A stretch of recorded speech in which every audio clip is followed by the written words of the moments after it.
అభిమన్యుడు కాదు, ఇక్కడ ఉన్నది అర్జునుడు.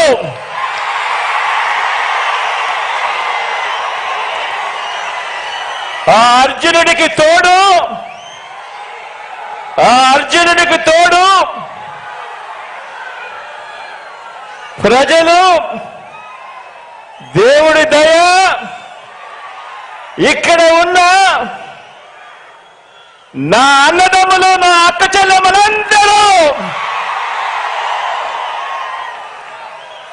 ఇంతమంది కార్యకర్తలు, ఇంతమంది అన్నదమ్ములు, ఇంతమంది తోడు కృష్ణుడి రూపేణ మీ అర్జునుడికి, మీ బిడ్డకు ఇంతటి అండదండలిస్తా ఉన్న పరిస్థితులు ఇక్కడ ఉన్నాయి. కాబట్టి మీ బిడ్డ భయపడడు, మీ బిడ్డ తునకడు. మీ బిడ్డకు మీ అందరి అండదండలు ఉన్నంత కాలం, ఈ 56 నెలల్లో మనము పేద ప్రజల మీద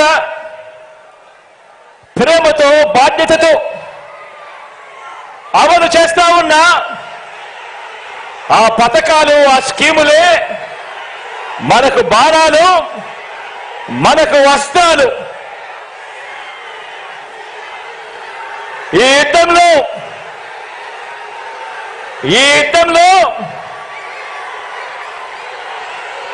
175కు 175 టార్గెట్, 175కు 175 వైఎస్ఆర్ కాంగ్రెస్ పార్టీ టార్గెట్. ఈ యుద్ధంలో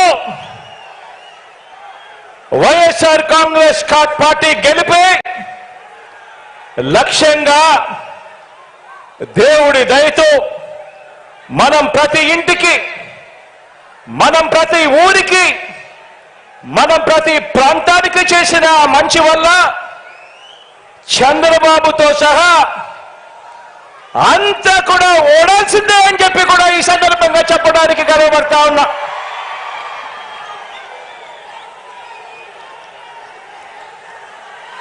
మనకు అంతటి గొప్ప విజయాన్ని అందించే అంశాలేమిటో మీ అందరితో కూడా పంచుకునేందుకు ఇక్కడ ఈ భీముని పట్నంలో ఈరోజు సమావేశమయ్యాం. ఇక్కడ అందరం కూడా ఈ సమావేశం 2024 ఎన్నికల్లో మన పార్టీ జైత్ర యాత్రకు మరో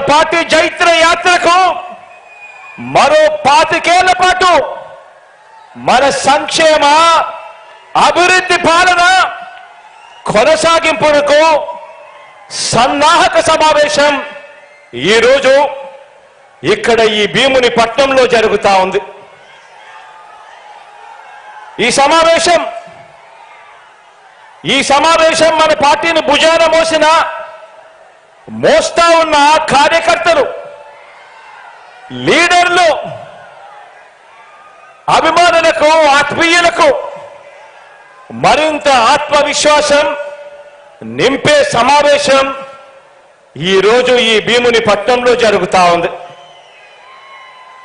ఈ సమావేశం మేనిఫెస్టో ద్వారా మనం ఇచ్చిన ప్రతి మాట అధికారంలోకి వచ్చిన తరువాత త్రికరణ శుద్ధితో ఆ మేనిఫెస్టోలో చెప్పిన ప్రతి మాటను నెరవేరుస్తూ, ఆ మేనిఫెస్టోను ఒక బైబిల్గా, ఆ మేనిఫెస్టోను ఒక భగవద్గీతగా, ఆ మేనిఫెస్టోను ఒక ఖురాన్గా భావిస్తూ ఏకంగా 99% హామీలను నెరవేర్చిన పార్టీగా మీతో నా ఆలోచనలను పంచుకునేందుకే ఈ సమావేశం.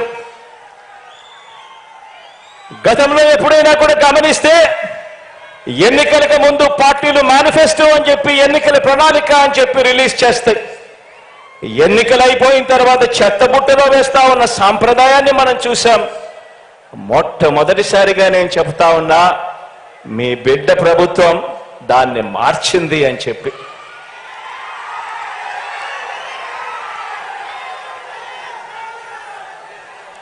మనం మార్చాము కాబట్టే,